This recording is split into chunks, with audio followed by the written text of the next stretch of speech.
How many books have you given 5 stars this year? Because so far, I have given 5 books 5 stars so far this year, which seems like a very small amount. But as part of a, mid-year check-in for how we're doing, I thought today we could go through the books I have given 5 stars so far this year. So, let's do that. But before we do that, I would like to say a big thank you to the sponsor of this video, Skillshare. Now, you have probably heard of Skillshare, you're probably familiar with them. They are an online learning platform for curious and creative people looking to learn new skills. You may know of them for classes in photography, video editing, illustration, things like that. But did you know they also offer a number of career-focused classes as well? Skillshare offers you the opportunity to take control of your career and creative path with a variety of classes in things like time management, productivity, marketing, personal branding, and so much more. Personally, I've taken an interest in the classes that focus on creativity, nurturing your creativity, overcoming creative blocks, things like that, as creativity is such a big part of my personal career, for example, with Daisy and Bee, and part of my job being designing bookmarks for our Etsy shop.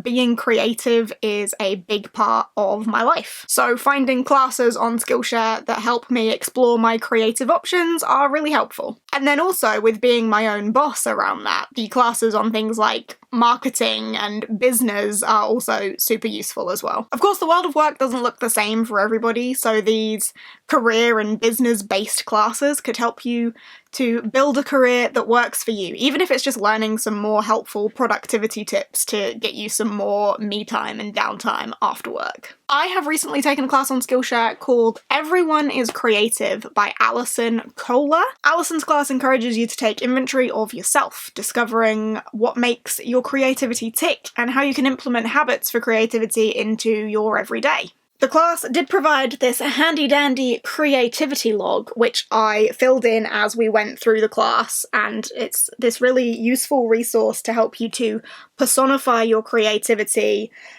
learn the, ins and outs of what makes you creative and how you can optimize your creativity and so on. And it's a useful resource for me to be able to refer back to when I'm having a creative block or something, to be like, how can I fix this situation? What makes my creativity tick? What can I do? And just remind myself why I'm creative and how everyone is creative, which is the purpose of the class. It was really interesting to take the time to get to know my creativity, and Alison, as the teacher of the class, was very engaging to listen to. She was a very good speaker. So I would recommend that if you wanted a class on getting to know your own creativity. And as I was having a browse as well, I also thought about taking one of the productivity classes, because you can always be more productive. And as I was scrolling through this list, I thought that maybe this personal productivity one by Kate Ahrens could be a good one, so I might look into taking that class as well at some point. Skillshare are giving you the opportunity to access their class library for free for 1 month with their 1 month free trial offer. So if you've got a goal in mind, and no goal is too small, if you've got a goal in mind or a skill that you would like to learn, maybe you could give Skillshare a try. I am pleased to let you know that the first 1,000 people that click the link down in the description will get access to the 1 month free trial of Skillshare. So once again, thank you very much to Skillshare for sponsoring this video. Now, into the 5-star reads. I don't understand how I've managed this, but I have managed to read 74 books so far this year. I don't know how, but it's the 6th of June at the moment, and I have read 74 books so far this year, and of those 74, I have had 5 5-star reads. That is it. So clearly I am being picky, but hopefully that just means that these 5-star reads are top tier, and this is me recommending them to you. So let's go through my 5-star reads of the year so far. The first 5-star read I've had in 2023 is The Witch and the Tsar by Alessia Salnikova-Gilmore. This was beautiful. I typically don't like historical fiction or historical fantasy too much, but give me Russian folklore, Russian history, Slavic fairy tale, all of that, and I am all over it entirely. And this was no exception. If you like The Bear and the Nightingale, you will like The Witch and the Tsar. It is that same whimsy, that same incredible atmosphere, the delicate magics and folklore and world building. It's just glorious, and I absolutely adored it.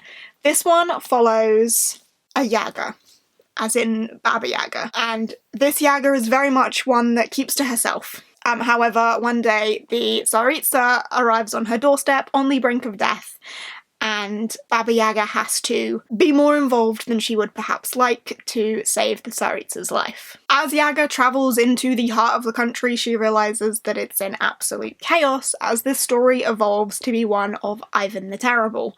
However, Yaga could not possibly realise how deeply Ivan is being controlled by greater powers bigger than anyone could possibly imagine, and how she has a lot more responsibility than she knows. It was just so compelling, so beautiful. I absolutely adored it. And if you like that Slavic fairy tale, those Russian vibes, if you like a Baba Yaga story, if you like an Ivan the Terrible story, this was fantastic.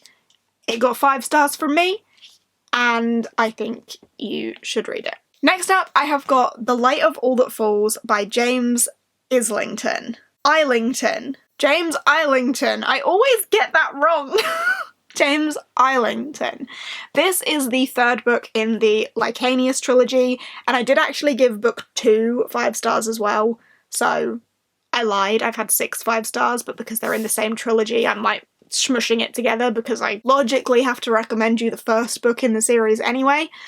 But this is a series that I just absolutely gobbled up, could not resist continuing. It hooked me in from the very beginning, and I was in love. The first book in the series is The Shadow of What Was Lost. I am struggling to think of how to summarise the first book now that I know how much the rest of the story comes to be. I just love it so much. Right, so casting my mind back, in the very beginning, we follow a young man who lives in a world where magic is very restricted. And if you are a magic user, you are shackled. You are sent to a particular school to be taught in a particular way because you are less than the rest of humanity because you are a cursed magic user. If you do not pass a certain set of trials to, prove yourself as a responsible, horrible magic person, you risk being turned into a shadow, which is basically having your memory, your magic, and everything that makes you stripped. Something terrible happens at this school. Quite early in the book, something terrible happens that sends our main characters on a quest elsewhere. I am struggling with a description of this book, so I'm just going to read you the blurb, okay? It's been 20 years since the godlike augurs were overthrown and killed. Now those who once served them, the gifted, the magic, are spared only because they have accepted the rebellion's 4 tenets, vastly limiting their own powers. As a young gifted, Davian, our main character, suffers the consequences of a war lost before he was even born. He and others like him are despised, but when Davian discovers he wields the forbidden powers of the augurs, he sets in motion a chain of events that will change everything. To the west, a young man whose fate is intertwined with Davian's wakes up in the forest, covered in blood, with no memory of who he is. In the far north, an ancient enemy, long thought defeated, begins to stir. That does a better job than I ever could. Why do you come to me for book recommendations? Because clearly I do a terrible job. That explains the basic premise of The Shadow of What Was Lost. I didn't even mention the augurs or the enemy or Davian by name. I am terrible. But there is a trio of characters. Davian is one of our main characters. And him learning he has that power is what triggers the journey, but also the terrible event that happens at the school. And so on. Wow, I am just blabbing. But the story then becomes so much more than that, and we have prophecy, we have timey-wimey stuff, we have magic, myth and legend, we have magical artifacts, we have... so many things going on, and I loved it. It did get a bit confusing in places for me when the timey-wimey stuff was coming into play, but I loved this series. And I do think it would be one that would be fantastic to reread, because there's probably a lot that, because I was confused on my first read, that I maybe didn't quite grasp. But now that I've finished the series as well, like looking back to the earlier books and seeing the foreshadowing and the little snippets of things that are things that happen later because of the timey-wimey stuff, it was genius, and I loved it, so you should read it.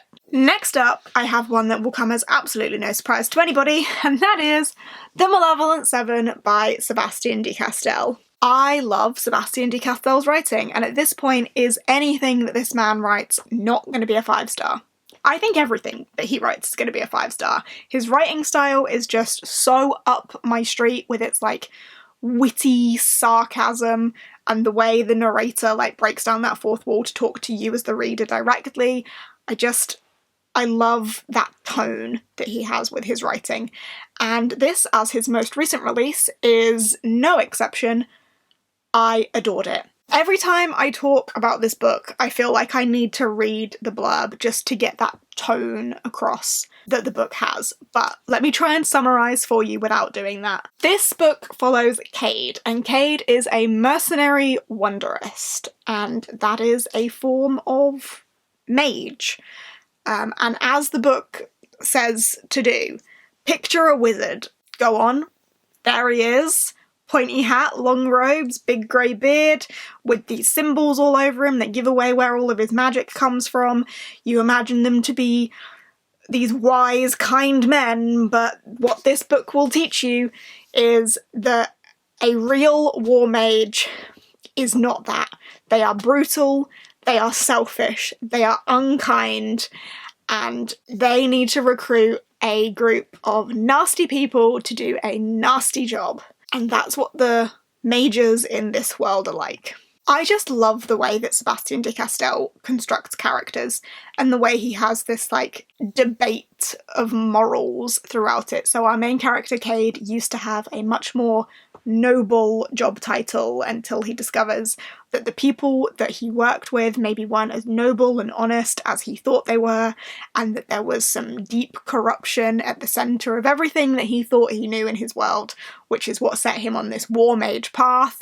And his history is catching up with him as he and his buddy recruit the Seven to do a terrible job to maybe save the world, maybe end the world, maybe they just need to walk away from it all. But this was fantastic. Everything that Sebastian de Castell writes is fantastic, and you will hear no different from me ever, I think. So if you haven't read this, you should do that.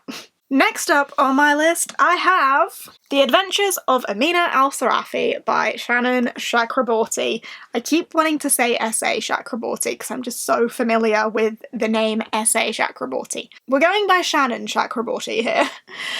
This is a tale of a fierce, kick-ass, legendary female pirate and how she would do anything to save her family, and how the legends have surpassed her, her reputation goes beyond her. If you want to hear the real story of the lengths that Amina al-Sarafi will go to, you should hear it from her. So this is her story of the journey that her and her crew went on to ultimately save her family. I like the way it describes it on the back. Let us delight in the adventures of the Nakuda Amina al-Sarafi, the smuggler, the pirate, the blasphemer serving up human hearts for her sea beast husband, and the sorceress, for she must be a sorceress, because no female could sail a ship so deftly without the use of forbidden magics. Traders along our shores warn against speaking her name as though she's a djinn that might be summoned. I'm certain you've heard of her. Because she's a legend. And the way that this is told is really great. We have like this narrator that's almost interviewing Amina, but Amina's just taking control and telling her story and saying, like, if you want to hear this story from me, you will hear it from me, and you will hear it the way that I tell it. And it's her recounting of this story. The legend that she has become from her perspective, and how she's offered this opportunity, this job that no one could turn down, and the dangers she faces in that desire to become legend, and the choices she makes that have led to the position that she's in today, and how her reputation has come to be what it is. It was so compelling, and Amina was such a fantastic character to read about, but ultimately the thing that drives her at this point is that incredible love for her family and her crew, and she just feels so much, but she also has so much drive and so much desire and so much passion for wanting to be great, and like the conflict that that creates in her, you know?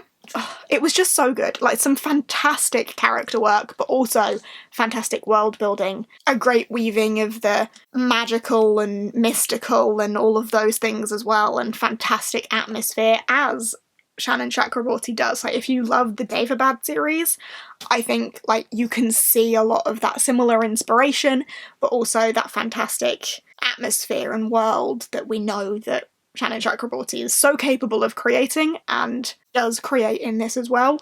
Absolutely loved it, and I think that she may be an auto-buy author for me from now on, because I've loved everything I have read from her. Everything being Jadeyraereads and this. I think I will read anything else that this woman puts out, because absolutely incredible. And then finally, the last book that I have given 5 stars so far this year, one that I feel like I have been going on about so much recently, is The Art of Prophecy by Wesley Shue. How many times have you heard me talk about this recently? Because I feel like I just haven't shut up about it. I loved it so much. Read this for the first time in April.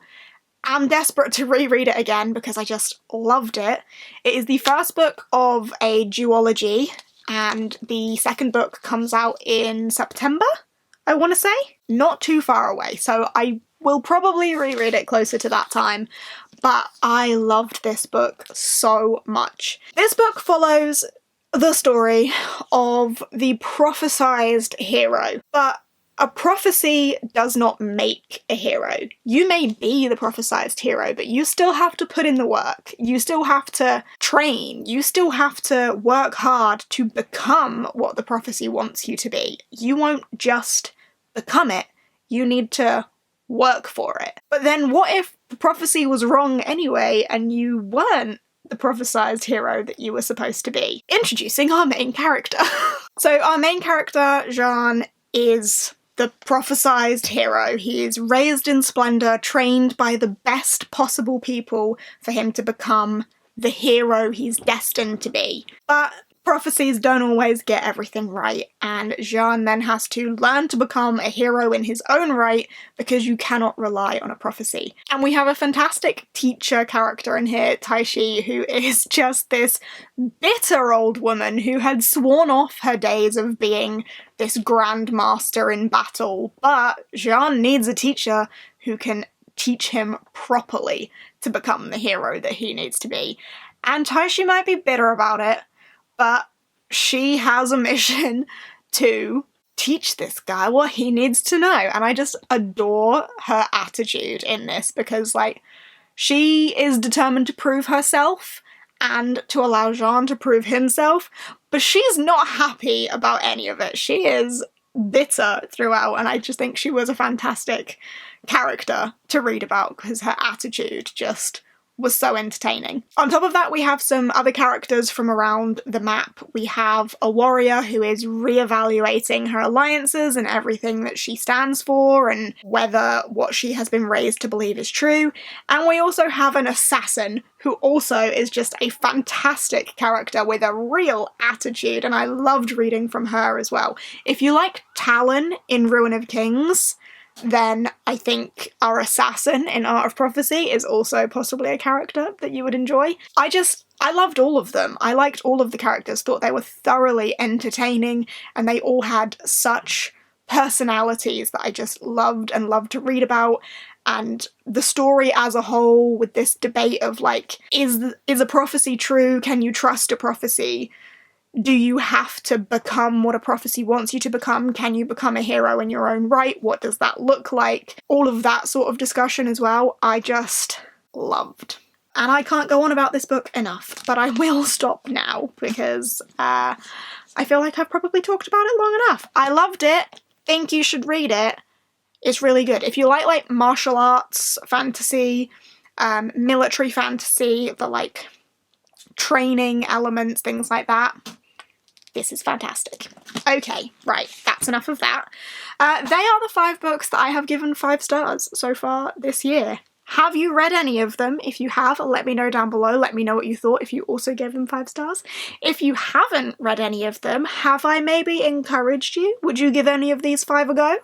Let me know. And also let me know what your favourite 5-star read of the year so far has been. I would definitely love to know that. Thank you once again to Skillshare for sponsoring this video. I'll remind you again, the first 1,000 people to click the link down below in the description will get a 1-month free trial of Skillshare. Thank you very much to Skillshare for sponsoring this video and providing that opportunity. And thank you ever so much for watching. I hope you have enjoyed. And I shall see you in whatever comes next.